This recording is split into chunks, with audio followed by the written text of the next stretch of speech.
Good evening. Welcome back to Metropolitan Community College's virtual Juneteenth celebration. My name is Barbara Velasquez, and I am really excited to be here with you this evening. Juneteenth, short for June 19th, marks the day when federal troops arrived in Galveston, Texas in 1865 to take control of the state and ensure that all enslaved people be free. The troops' arrival came a full 2.5 years after the signing of the Emancipation Proclamation. Juneteenth honors the end to slavery in the United States and is considered the longest running African American holiday. On June 17th of last year, Juneteenth officially became a federal holiday. Your microphones are silenced. Please use the chat function to send communications to host Barbara Velasquez. I'll also be sending out various messages, and you can just respond to those if you want to send me a message or a question for our speaker. In this, our final presentation to recognize Juneteenth, we are also fortunate to not only have a distinguished speaker, but also the great honor of having a woman of firsts as our moderator. The first African-American female senior counsel at Union Pacific, the first African-American female football official in the state of Nebraska, the first 4-time president of the Omaha School Board, the first Black female Omaha City Council member, and with Tanya Cook, she was the first Black woman to serve in the Nebraska legislature. She garnered broad support for 2 Omaha mayoral bids and came within 800 votes of victory in her second race. We are so excited to have Brenda Council with us tonight to introduce our speaker and then present your questions in the follow-up Q&A. Brenda? Thank you very much, Barb, for that very generous introduction. And it is my distinct pleasure to introduce to the group this evening our guest speaker, Rebekah Caruthers. Rebekah is currently Vice President at the Fair Election Center. Over the past 20 years, she has worked on political and government projects all over the country. She has managed or consulted on campaigns, voter projects, and with candidates in over 24 states, including the 2nd Congressional District race here in Omaha back in 2012. Mrs. Caruthers has worked with several national organizations, including MoveOn.org, Everytown for Gun Safety, the National Democratic Training Committee, Equal Justice Works, and the National Network for Arab American Communities. She worked on Capitol Hill for Congressman John Dingell, focusing on the Affordable Care Act before moving on to become director of a lobbying shop at an energy trade association, focusing on tax, energy, and manufacturing issues. Ms. Caruthers' network includes elected and appointed officials at every level, business executives, trade associations, grassroots coalitions, and community organizations. She earned her law degree from the University of Nebraska College of Law and studied abroad in South Africa through Howard University School of Law. She is a member of the Bar of the District of Columbia, and she attended Creighton University for her undergraduate studies in political science. I am so proud to have her as a fellow alum of the University of Nebraska-Lincoln, a fellow alum of Creighton University, and as my soror as a member of the Alpha Kappa Alpha Sorority Incorporated. Please welcome native Omahan, Rebekah Caruthers, for her presentation this evening, The Legacy of Juneteenth. Welcome, Rebekah. Thank you so much. For everyone who is currently watching and for those who will watch the recast, I just want to thank Brenda Council so much. I would not have the career that I have if it wasn't for her. She was very inspiring for me growing up in Omaha, in North Omaha, watching someone who looked like me, watching someone who I understood how she talked, understood her passion. And she truly is one of those people who planted a seed maybe even unknowingly at the time because she didn't know me, but it put something in me and it caused me to seek out and look for more and to go into politics. So I appreciate Brenda Council, and I just want to say that. So thank you so much for that lovely introduction. I was born and raised in Omaha, Nebraska, so I'm definitely a hometown girl, even though I no longer live in Omaha. I'm currently on the East Coast. One thing that I didn't share with Barbara, when I was 20 years old, I was recruited to run for office. And the office I was recruited to run for was Metro Community College Board of Governors. At 20 years old, running the campaign out of my dorm room, turning 21 during the campaign, I beat someone in the primary, but I lost to a former state senator in the general election. But Metro Community College definitely means a lot to me because of the opportunities that it provides to so many people in the greater Omaha community. So thank you so much for this opportunity. So tonight, we're going to be talking about Juneteenth and the legacy of Juneteenth. And I have a really interesting family story that I put into my presentation. It was a story that my family only learned during the beginning of the pandemic. So I hope you all enjoy my presentation tonight. Please feel free to drop questions at any time into the chat, and I'm more than willing to answer some of those questions as we go along. So with that in mind, I'm going to share my screen. So the legacy of Juneteenth. Just as a way of background, let's talk about some key dates. The beginning of the Civil War was in 1861. And I'm going to just quickly check to make sure that folks can see my screen. Just thumbs up if you can see my screen. Okay, great, thank you. So the beginning of the Civil War, 1861, and it ended in 1865. But in between the beginning and the ending of the Civil War was the Emancipation Proclamation.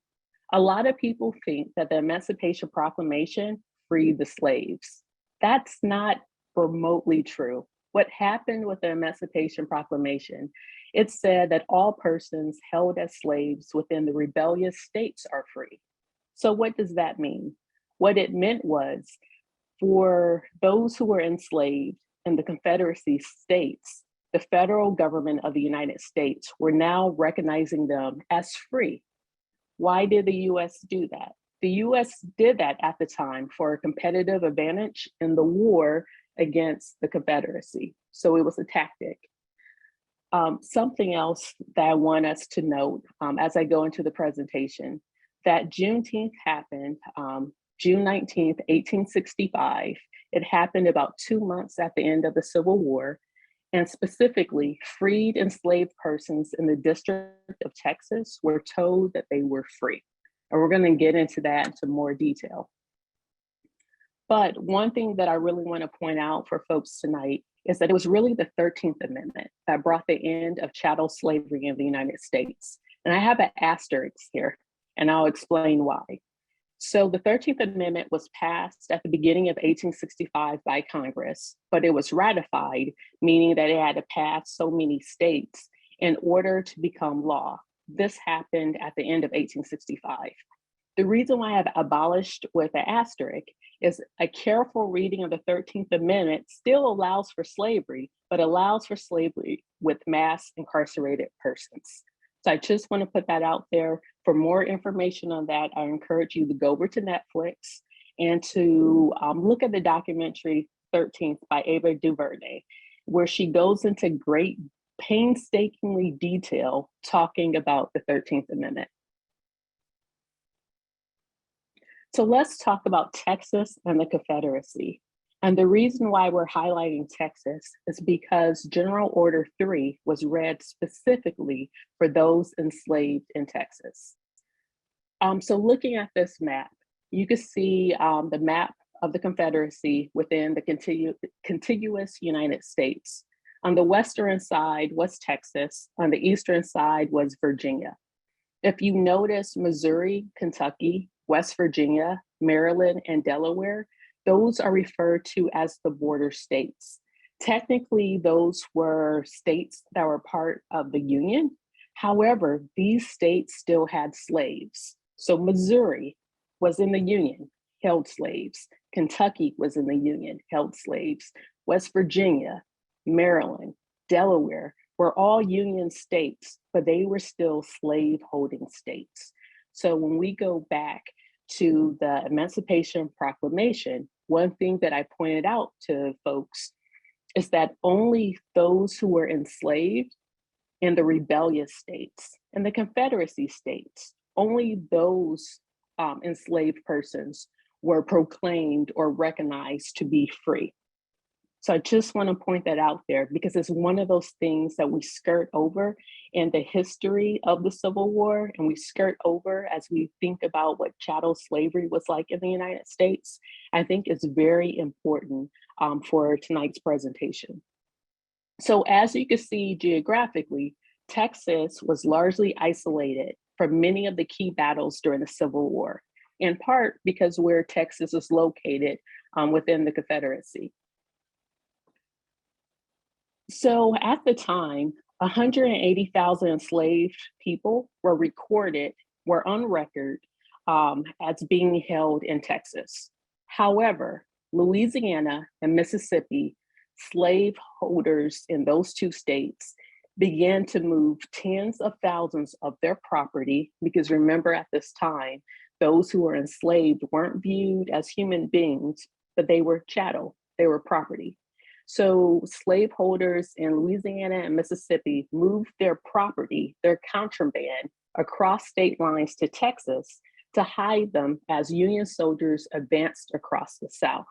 Because once again, with the Emancipation Proclamation, which said that the United States federal government was recognizing enslaved persons in the Confederate states as free people, or in other words, as no longer the property belonging to those slave masters, that meant when the Union soldiers came, it was fair game for those who were enslaved in Mississippi and Louisiana to go with the Union soldiers or to escape.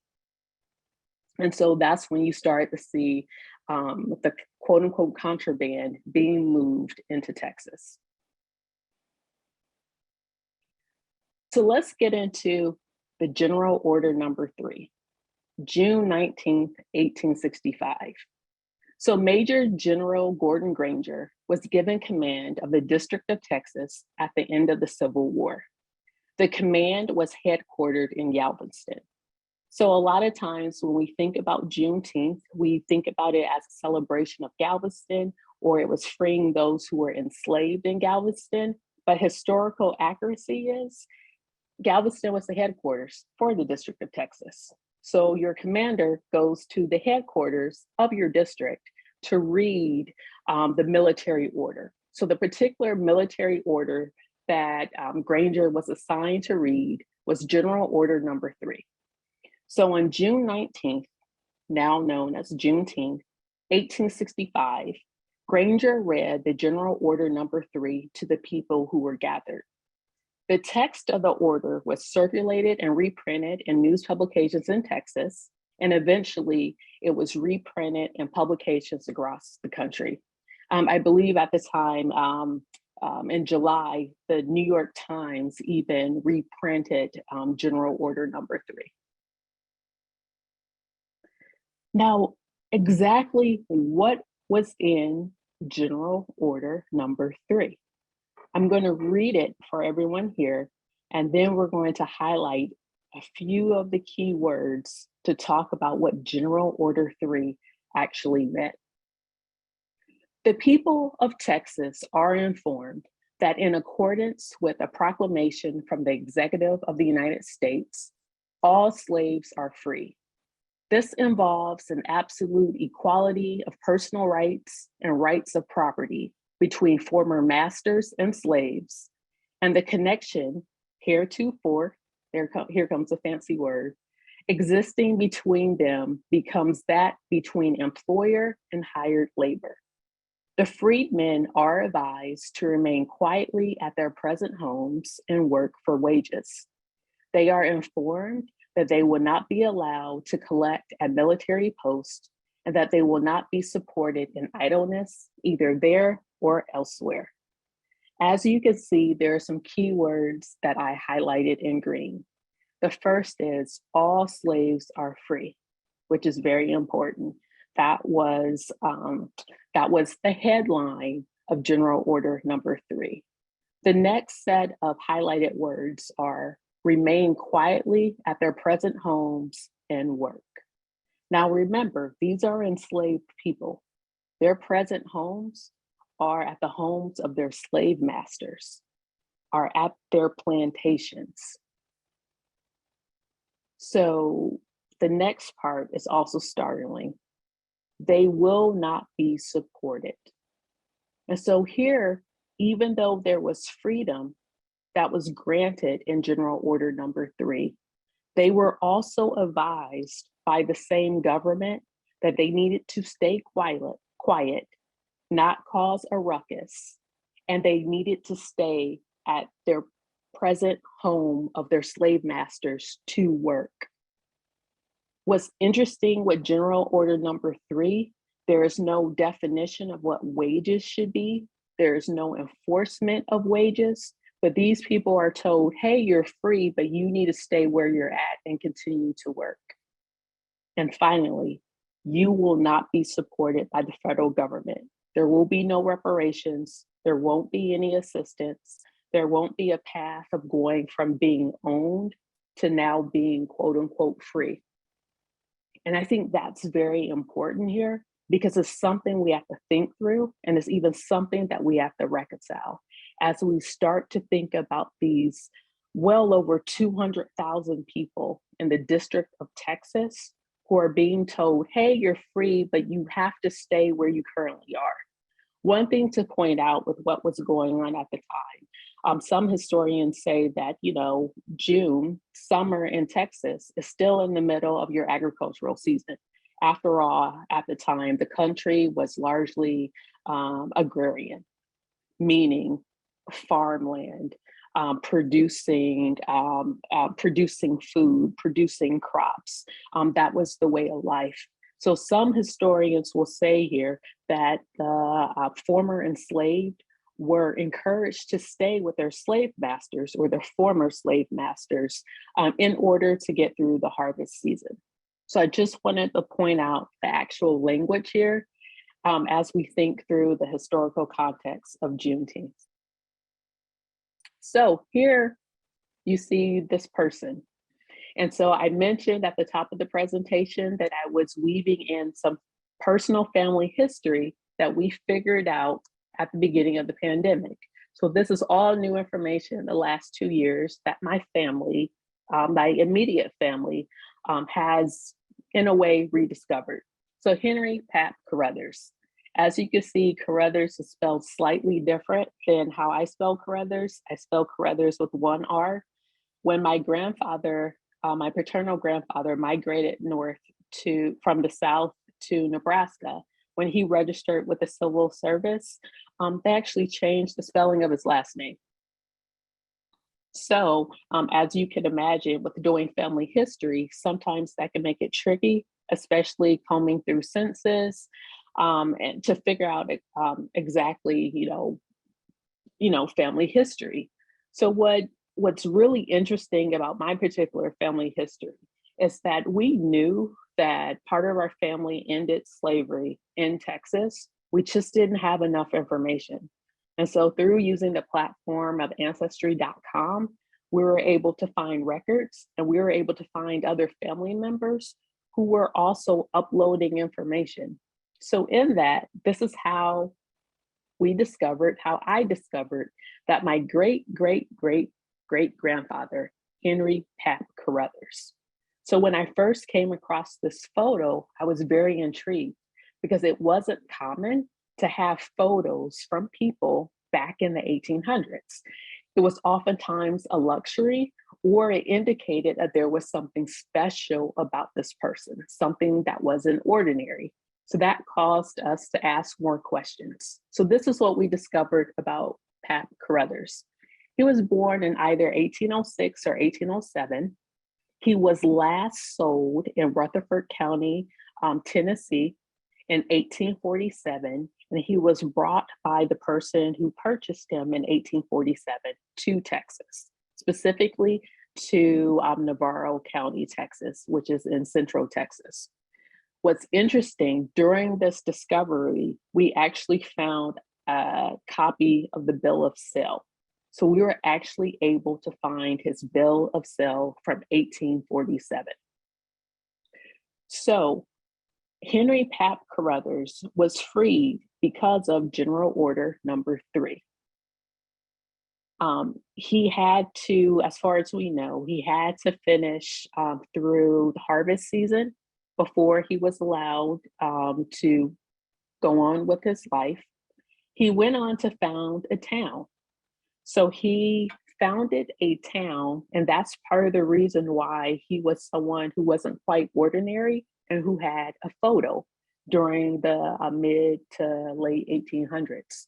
So he founded Forks of the Creek, which is present day Pelham, Texas, in 1866 after he became free. Pelham is the first Black community in Texas to have a historical marker. So what's really interesting in this tidbit of a personal family story is that during the pandemic, I got on a plane and I flew into Houston and I drove up to Pelham. And what was so fascinating with driving up to Pelham, it's a really small town. My goal was to go to the town cemetery to take a picture of his headstone, maybe stop by, look around to see if I could find anything else. And while I was in that town, I found one of the original churches, stopped at that church, ran into someone, introduced myself, and they told me, "Hey, cousin." So I actually met some of my distant family members. I went to the cemetery, got more information, as well as there is a town museum. And I was able to look at artifacts that are over 100 years old, 140 years old, of artifacts from daily life of my family members, some of my ancestors at the beginning of the town's founding. So this is how it relates personally to me with Juneteenth. So towns like Pelham actually celebrated Jubilee Day starting in 1866. So I found some photos of early Juneteenth celebrations in Texas. I'm going to give everyone a moment to look at some of these photos. You would notice that many of the Black folks are dressed in their Sunday's best. You can see it was very much a celebration. You see musicians, you see food, you see children, you see elders, you see horses, and what looks like the beginning stages of a parade. And it's so amazing that we have access to information like this to see some of these early celebrations. So speaking of the early Juneteenth celebrations, the celebrations rivaled Independence Day festivities. The annual celebrations in East Texas spread to Central Texas. It eventually went to neighboring Louisiana, Arkansas, and Oklahoma. And so one of the things we should ask ourselves, what did they do in the early celebrations? Well, not surprising to me, but to my delight, the early celebrations were used for people to become politically engaged. It was very common to have politicians to show up to these events.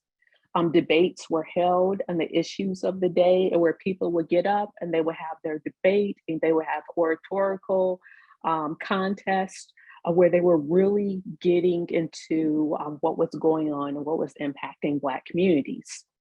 What's fascinating for me is that there were voter registration drives at the early Juneteenth celebrations, and there were other forms of civic engagement.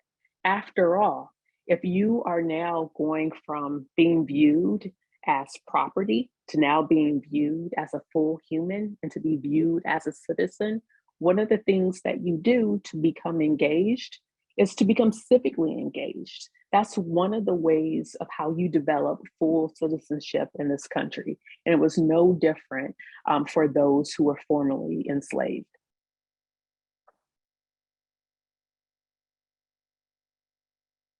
Now, as early Juneteenth celebrations were occurring, there were other things occurring as well. Reconstruction. And I want to take a moment to talk about what was happening concurrently with these early Juneteenth events. So Black codes were instated by an all-white state constitutional Congress in 1866 in the state of Texas. This severely limited Black people's rights. Specifically, the Black codes included labor, vagrancy, and apprenticeship laws that were meant to mimic the conditions of enslavement. So what does this mean? So early vagrancy laws said that if you were just standing around, if you weren't employed, if you didn't have a home, if you really didn't have resources or money, those were criminal acts.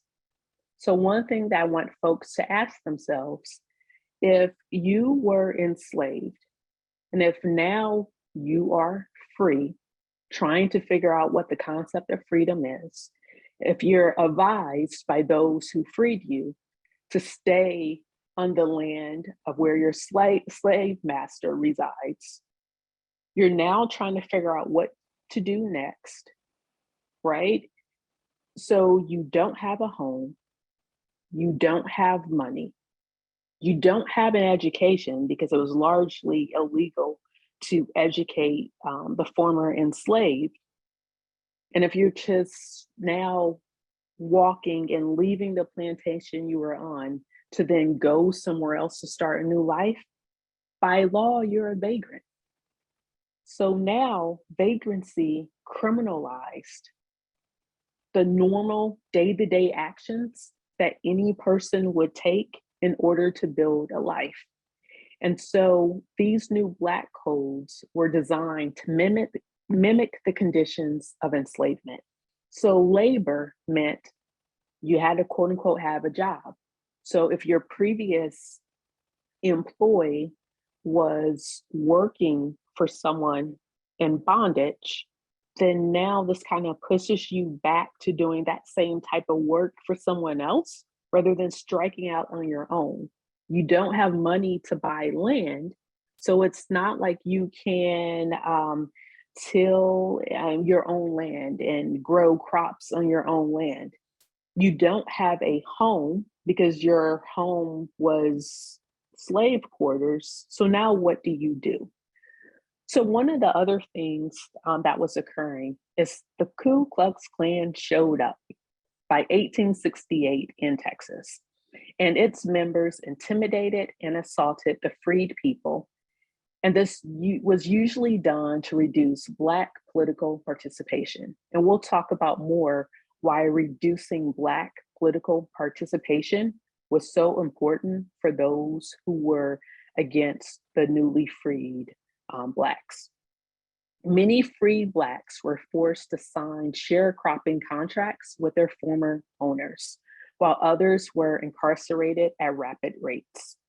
It's important to notice while others were incarcerated at rapid rates, because remember, when we talked about the 13th Amendment a few minutes ago, we talked about how the 13th Amendment ended slavery with the exception of mass incarceration.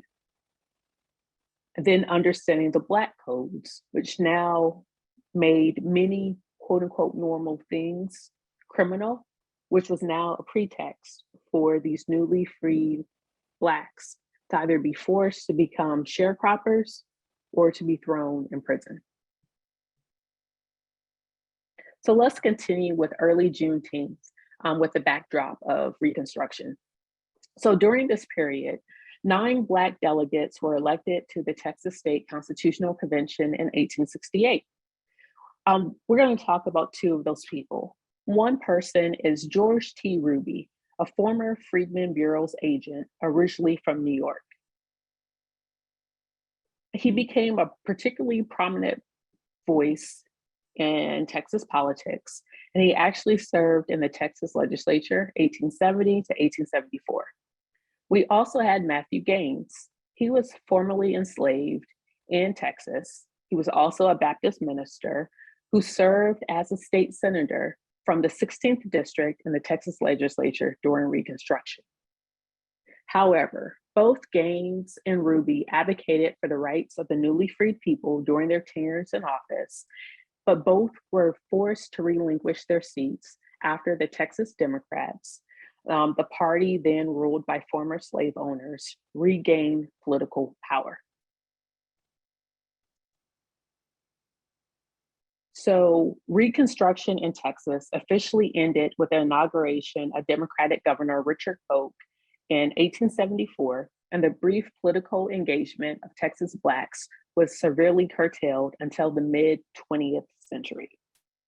This is very important to note because it took over 80 years until Black people in Texas, which isn't unlike the rest of the country, started to make political gains again.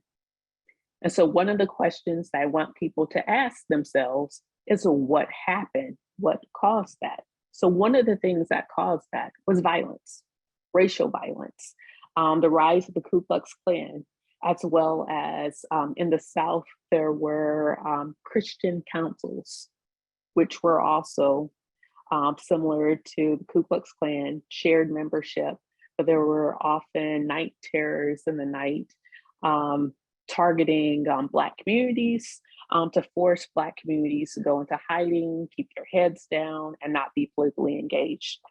A couple of the things that happened in law that actually curtailed Blacks from being politically active was the poll tax.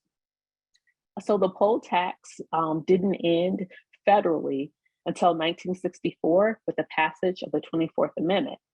But that was for federal elections. But for state and local elections, the 24th Amendment didn't speak to that. The state poll tax was struck down by the Supreme Court in 1966. So it's my understanding that back during Black History Month at Metro Community College, one of their speakers was Charlene Ligon. Charlene Ligon wrote a book about her mom, Evelyn T. Butts.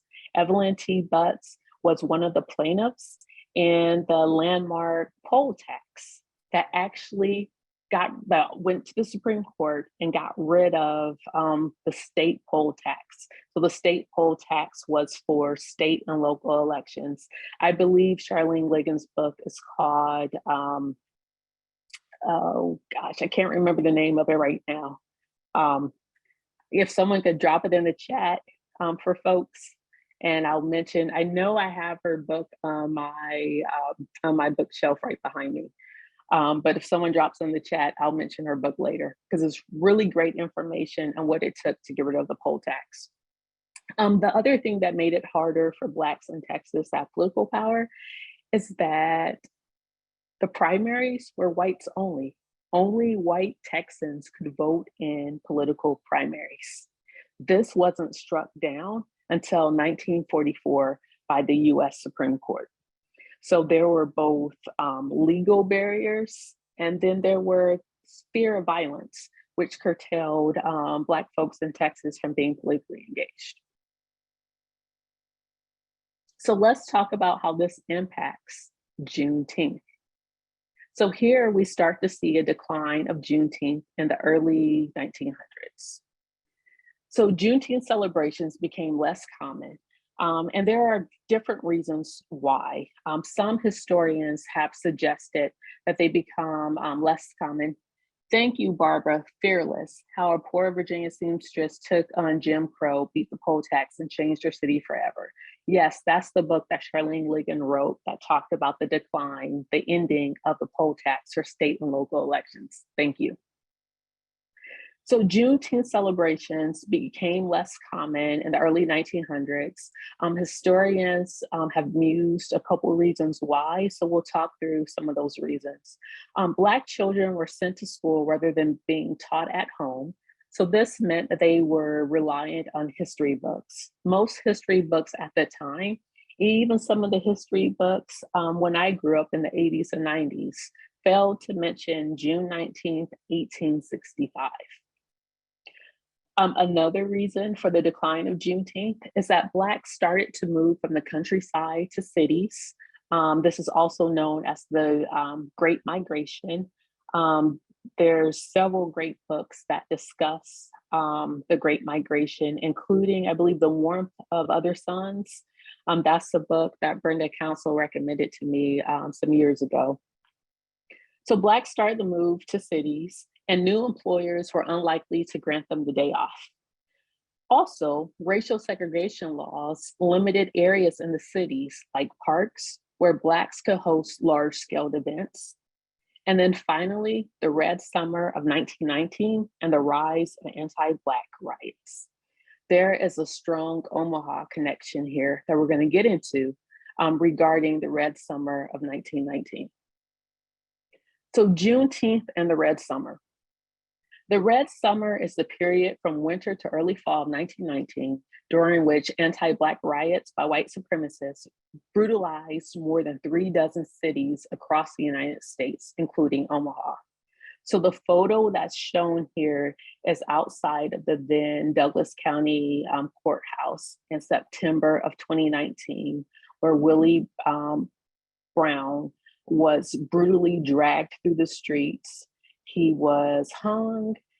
His body was also burned as well by a white mob of 10,000 folks from South Omaha in 1919. He was accused of assaulting a white woman, which was later shown to be untrue, but that didn't stop the rioters. So post-World War I occurred, right? There were also social tensions. There was an economic slump. There was labor shortages, and I mentioned the Great Migration.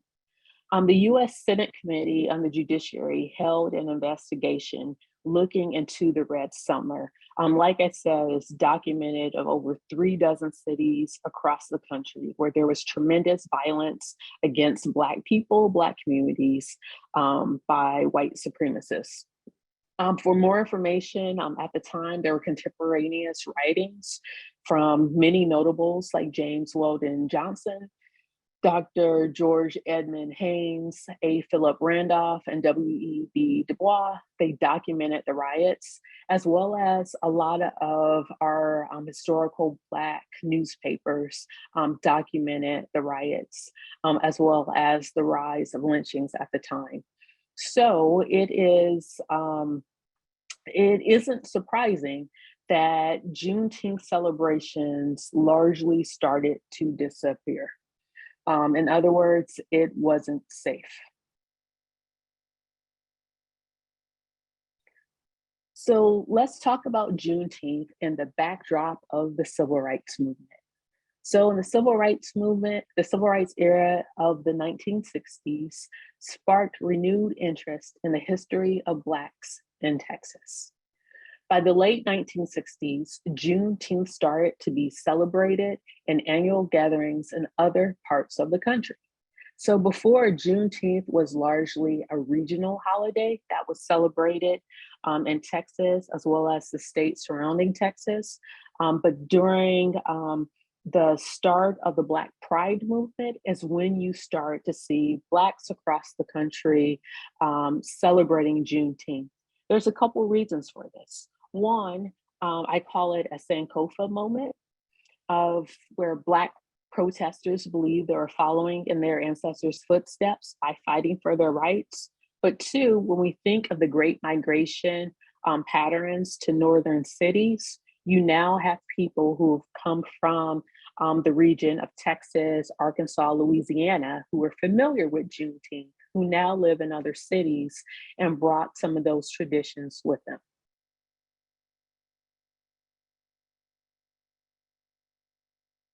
So next, let's talk about Juneteenth in the modern era. So a bill was passed in Texas by the late Texas State Rep Al Edwards in 1980, making Texas the first state to officially recognize an emancipation celebration. After all, that's what Juneteenth is. It's about celebrating emancipation. Also, the other photo that you see is of Opal Lee. Opal Lee is affectionately referred to as the grandmother of Juneteenth. She fought to make Juneteenth a federally recognized holiday. So in 2021, like Barbara mentioned at the beginning of tonight's event, Juneteenth became the 11th federal holiday in 2021. So what was largely a regional recognition has now become a national holiday. So for me, I connect Juneteenth to voting rights, because after all, in order to be a full citizen in this country, one of the things that you do is exercise your right to vote. So just to recap, early Juneteenth celebrations were both sacred and informative. Free and freed Blacks understood that civic engagement is essential to full citizenship. So in other words, denying enslaved Blacks the right to read, the right to marry, the right to use ancestral language, the right to practice ancestral religion was the erasure of humanity. However, denying the freed Blacks the right to vote, the right to enter into a contract, the right to petition the government was denial of full citizenship. So here you see where former enslaved Blacks went from being viewed as property to now being viewed as human, and then going from being viewed as human, but to also be viewed as citizens in this country. And so I highlighted the words here: denying the free Blacks the right to vote was the denial of full citizenship, because we need to talk about the right to vote in 2022. So Juneteenth and voting rights. More than 440 bills that restrict voting access was introduced in 49 states in 2021, including the great state of Nebraska. At least 19 states passed 34 laws restricting access to voting. Fortunately, this did not happen in the unicameral. When we look at specific laws, I'm just highlighting a few of the things and a few types or buckets of laws that passed. One was increasing barriers for voters with disabilities, and I listed some of the states. Another law that was passed that restricts access to voting is the banning of snacks and water to voters waiting in line. And I'll go into more detail in a moment. Reducing polling place locations or hours. That happened next door in Iowa. Limit early voting days or hours.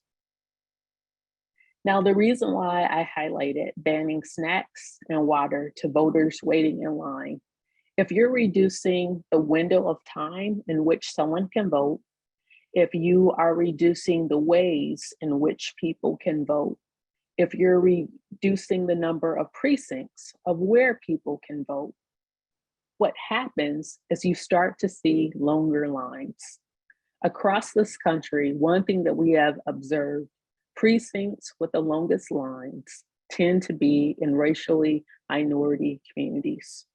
In Georgia specifically, many of the precincts where the lines were very long were in the Black community.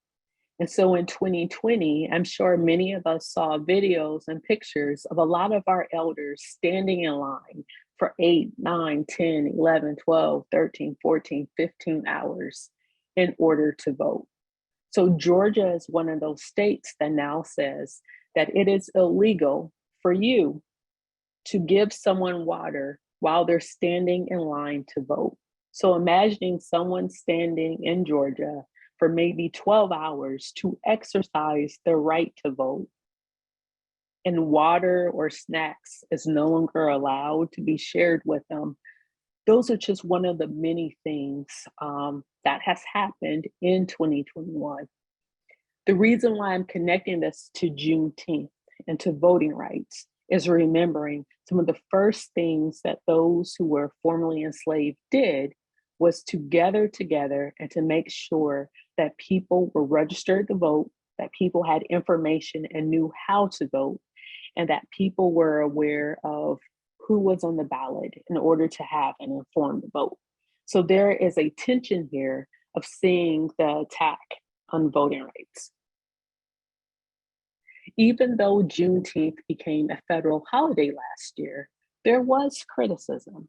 Some of the criticism of Juneteenth becoming a federally recognized holiday is also knowing that many of our nation's voting laws, specifically federal voting laws, like the Voting Rights Act, has been gutted by our Supreme Court. So while we do now recognize Juneteenth as a federal holiday, there is still missing protections for people to be able to vote.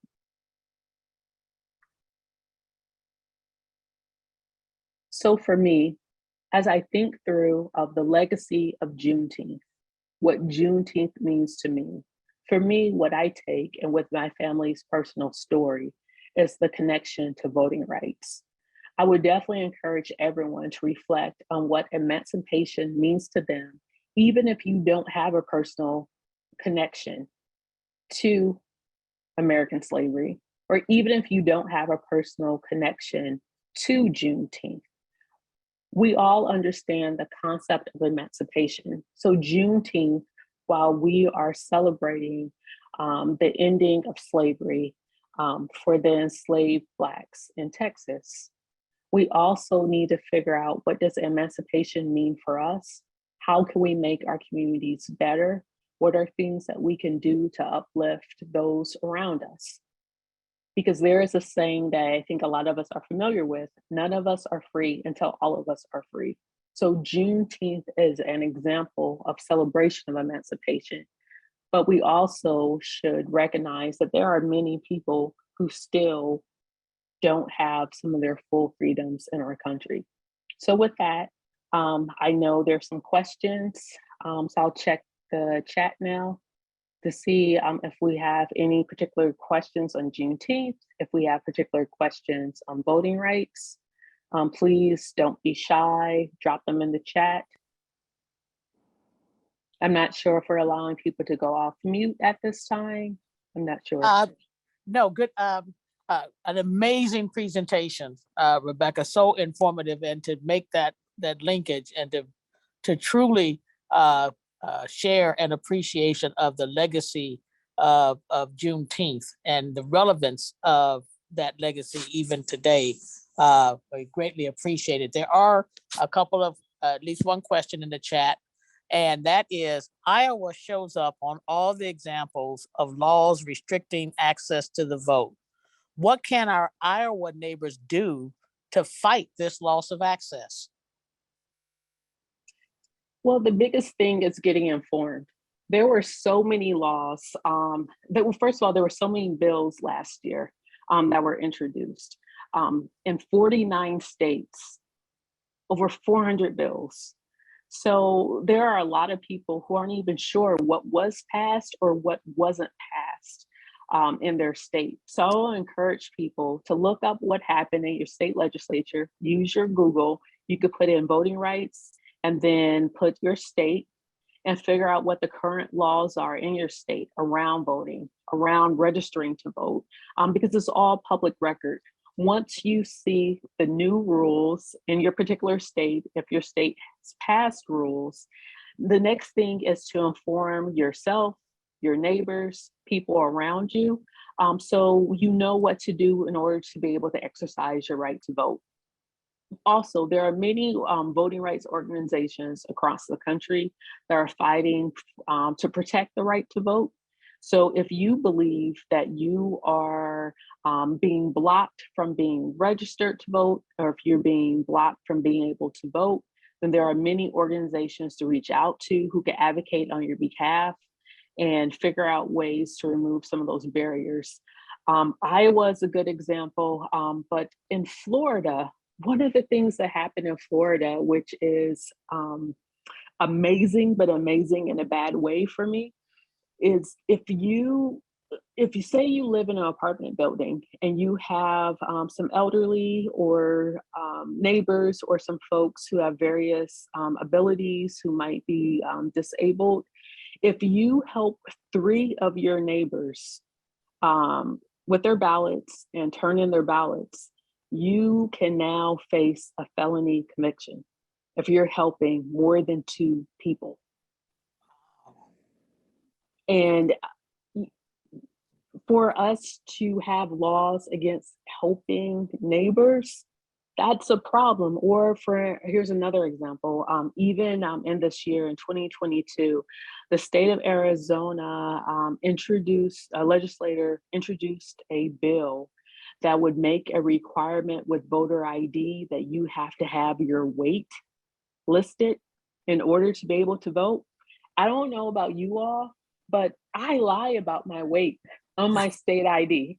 And in my opinion, you're not adulting correctly if you tell the truth about your weight on your ID. What does my weight have to do with the ability for me to be able to exercise my right to vote?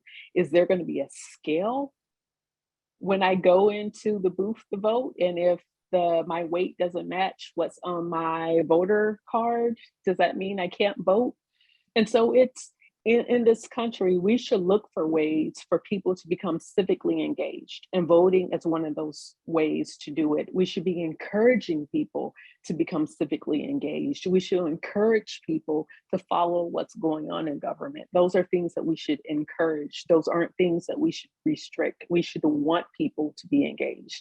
After all, we the people, it's us. So us as a collective, we have to be engaged in order to venture closer to a more perfect union. Okay, thank you. So we have a couple of questions. I have a multi-part question that asks, as a young person, Rebekah, did you always understand the importance of political engagement? And if so, who do you credit with helping you learn that? Well, I mentioned at the beginning of my presentation, Brenda Council really made political engagement real for me. Also my mother. So my mom, I remember countless Saturdays, my mom and Vicki Parks would register voters every single weekend. There used to be a Food for Less on North 30th Street. And every weekend, my mom would be there for a few hours with a table registering voters. My mom and Ms. Vicki Parks would be at, it used to be the Blue Lion Center on 24th and Lake, registering people to vote. My mom would be at the Bakers. It used to be in 50th and Ames. I think it's now Walmart, registering people to vote. So it was one of those things. It's like, okay, this is what adults do. You go register to vote. So of course, I knew when I turned 18, one of the first things in adulthood is you go register to vote.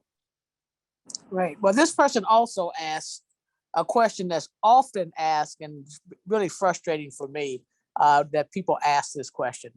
Does my vote really count? I could be flippant and say, if your vote wasn't important, people wouldn't try to steal your right to vote. That's a flippant answer, is also a truthful answer as well. The thing is, voting is one of the tools that you use to be civically engaged. You don't just vote and then hope for outcome, but you vote and then you hold those elected officials accountable. And so I'm not here tonight to push a particular political party or not. Regardless of political stripe, you have to hold people accountable. After all, these elected officials work for us. We're the public. They're there to represent us. That's literally their job. So if they're not doing their job, then it's important for us to show up at the city council meeting, at the county commission meeting, at the Metro Community College Board of Governors meeting, to show up, because these are people who are going to be impacting tax hikes. These are people who give out permits. These are people who decide with the school board, who decide the curriculum. Show up to the learning community, show up, because the people who actually show up, which is just a handful of people, are the people who get an outsized voice, who have outsized influence because they actually show up. So if you want to influence what's happening in local community, then you have to show up. You have to bring people with you. You have to bring young people. If you have small children, you have to bring them, because these are things they need to learn and become used to and accustomed to doing. These are things that should be second nature. But to be active in our society, you have to show up. Voting is one of those ways, but you don't stop at voting. Correct. We have a couple of questions. I'm going to try to fit them in before we end. One of the questions is, do you know why Omaha's Juneteenth celebrations were not held for some time?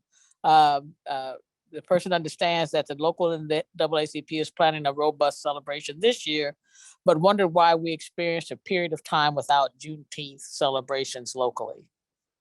Sure. So there's a couple of, so I remember from the 80s and even the 90s participating in Juneteenth celebrations and parades, especially the ones that used to be on 24th Street, then it switched to 30th Street. I think it's back on 24th Street now, if I remember correctly. Right. So there were, at the time, I believe, a couple of different organizations who helped with, one particular organization helped with the Juneteenth parade. Another organization helped with like Juneteenth festivities.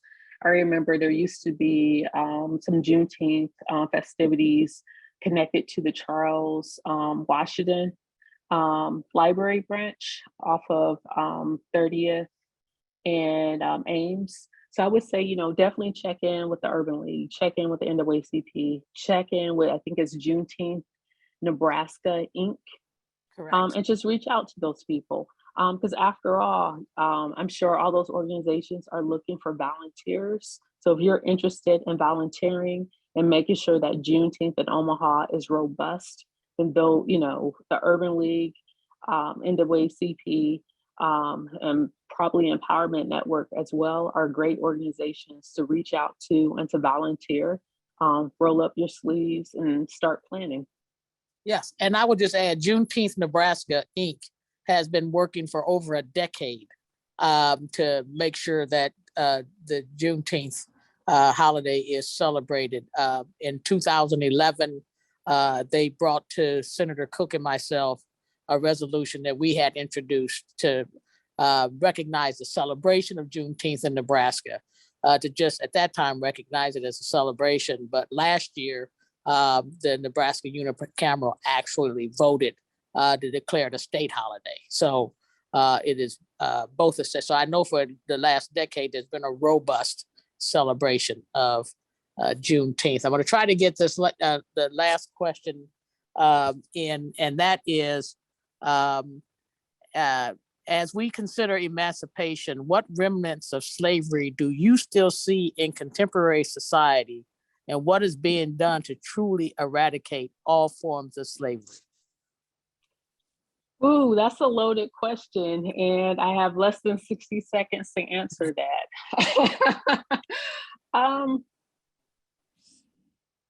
We get connected to what happened on January 6th, 2021. There was an election. By all accounts, it was the safest, most secure election.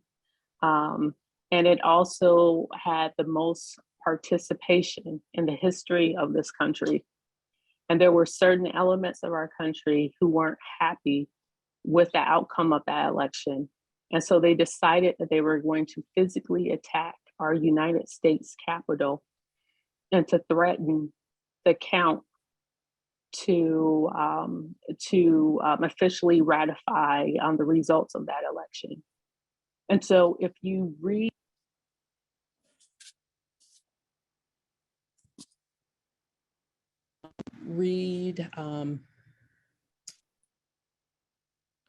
grade authors who write on this subject,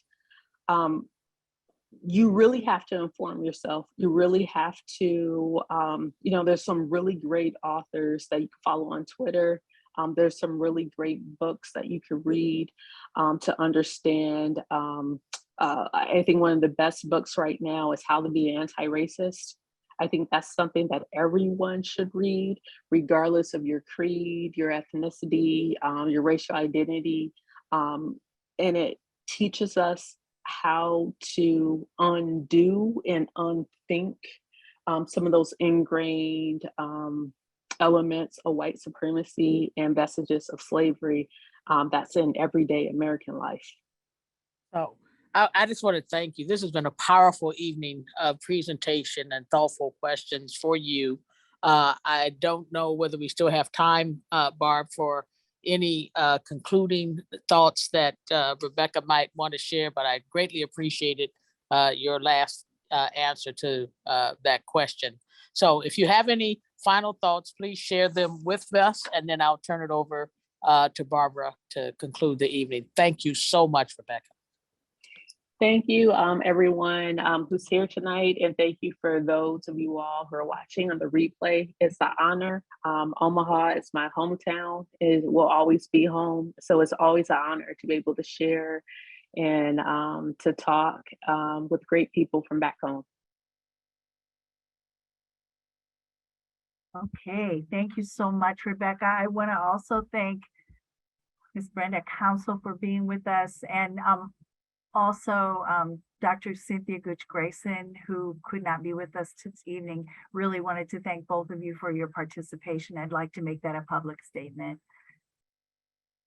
Joe, could you please put up the evaluation slide? We would so appreciate your feedback, and I was working on those questions, so I apologize, but I'm going to right now put that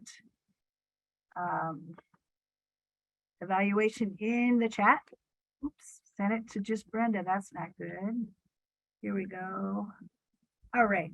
So there you see the link. You can click on that if you want to get started. I will also be sending out that link to you immediately following tonight's event. And then please, Joe, would you give us the next slide? Tonight was our last opportunity, but a wonderful opportunity to discuss Juneteenth. It's been a great week, and I want to thank all of the presenters and all of the audience members. Several of you have been with us for all of the 4 programs. June is also LGBTQIA+ Pride Month, and we will get started Monday, 12:30 p.m. Central Time, with a panel entitled From Silence to Solidarity, which is the national theme for this month, this year. We look forward to seeing you. It's a great, it'll be a great event on Monday. And if you have any questions, just contact me. But thank you everybody for being here. And I wish everybody, if you're out and about and headed home, safe travels. We will see you at the next one. Thank you, Brenda, and thank you, Rebecca. Good night, everyone. Be safe.